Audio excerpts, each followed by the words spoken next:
Hello' everyone, আপোনালোকক মোৰ অন্য এটা ভিডিঅ'লৈ স্বাগতম জনাইছোঁ। আৰু আজি মই বেহাৰৰ লগত মাছ বনাম।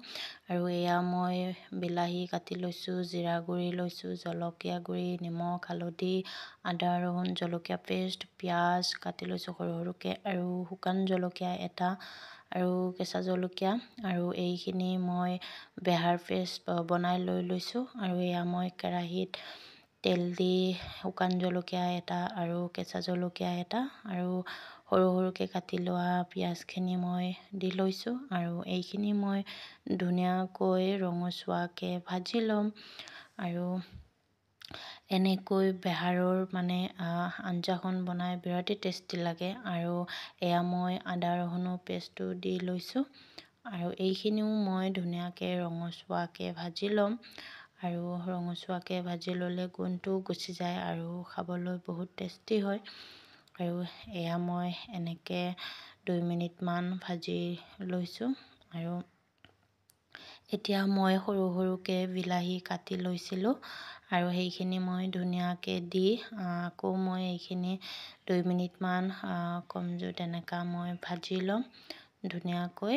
আৰু এয়া মই ঢাকনি লগাই দিছোঁ 3 মিনিটমানৰ কাৰণে। আৰু ঢাকনি গুচাই মই এয়া গোটেই মছলাখিনি দি দিলোঁ।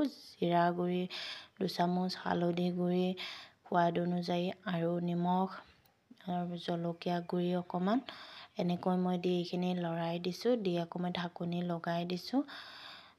তাৰপিছত এয়া মই আকৌ 2 মিনিটমান পিছত ঢাকনি গুচাই দিছোঁ। আৰু বিলাহীখিনি গলিয়ে গৈছে। আৰু এইখিনি মই ধুনীয়াকৈ লৰাই দিছোঁ। দি এইখিনি মই বিলাহীখিনি ধুনীয়াকৈ গলি গৈছে। এতিয়া মই ইয়াতে বেহাৰৰ পেষ্টটো দি ল'ম। আৰু এইখিনি দি মই ধুনীয়াকৈ আকৌ 5 মিনিটমান এনেকৈ মই ভাজি ল'ম।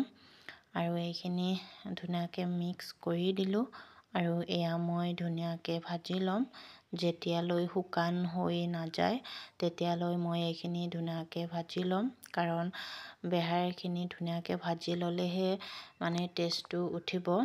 আৰু এয়া মই ঢাকনিখন লগাই দিছোঁ 3 মিনিটমানৰ কাৰণে। আৰু এয়া মই ঢাকনি গুচাইছোঁ, প্ৰায় 50% হৈ গৈছে।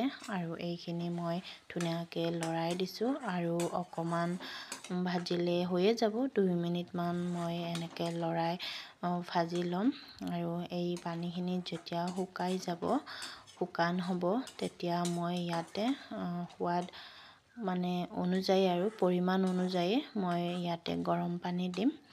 আৰু এইখিনি মই এনেকৈ একেৰাহে লৰাই ধুনীয়াকৈ ভাজি ল'লোঁ। আৰু চাওকচোন ধুনীয়া কালাৰো হৈছে আৰু পানীখিনি ধুনীয়াকৈ শুকায়ো গৈছে। আৰু এতিয়া মই ইয়াতে গৰম পানী যোগ কৰিম।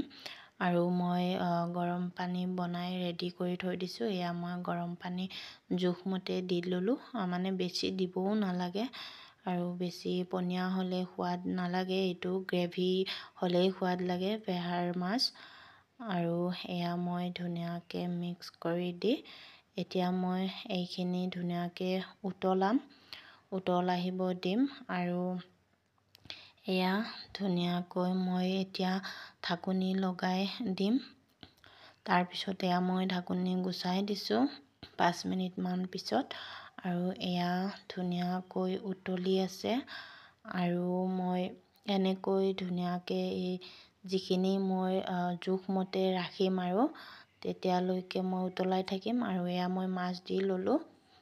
মাছখিনি দি মই ধুনীয়াকৈ মিক্স কৰি লৰাই দিছোঁ। আৰু এইখিনি হ'বলৈ মই মোটামুটি 5 মিনিটমান লাগি যাব। আৰু এইখিনি মই আকৌ ঢাকনি লগাই দিছোঁ। ঢাকনি লগাই এৰি দিছোঁ। আৰু এয়া মই আকৌ ঢাকনি গুচাই দিছোঁ 5 মিনিটমানৰ পিছত। তাৰপিছত এয়া আকৌ মই লৰাই দিছোঁ। এনেকৈ মাজে মাজে ঢাকনি লগাই লৰাই থাকিব লাগিব। আৰু এয়া প্ৰায় হ'বৰ হৈছে, আৰু বেছি টাইম নালাগে।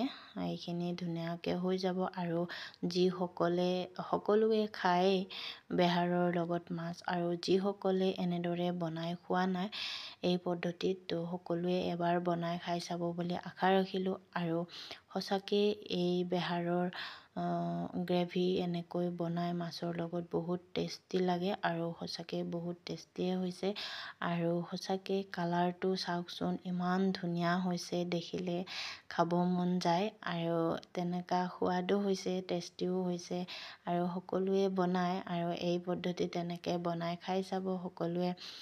আৰু এয়া ধুনীয়াকৈ উতলি আছে আৰু এই মাছৰ কাৰীটো মানে বনালে বহুত মানে লোভ লাগিয়ে থাকে আৰু এয়া মই উলিয়াই ল'লোঁ, ইমান ধুনীয়া কালাৰ আৰু সঁচাকৈ বেহাৰৰ লগত মাছৰ এই গ্ৰেভি বহুত টেষ্টি লাগে। আৰু আপোনালোকে ভিডিঅ'টি চাই ভাল পালে লাইক, কমেণ্ট এণ্ড ছাবস্ক্ৰাইব কৰি দিব। Bye bye.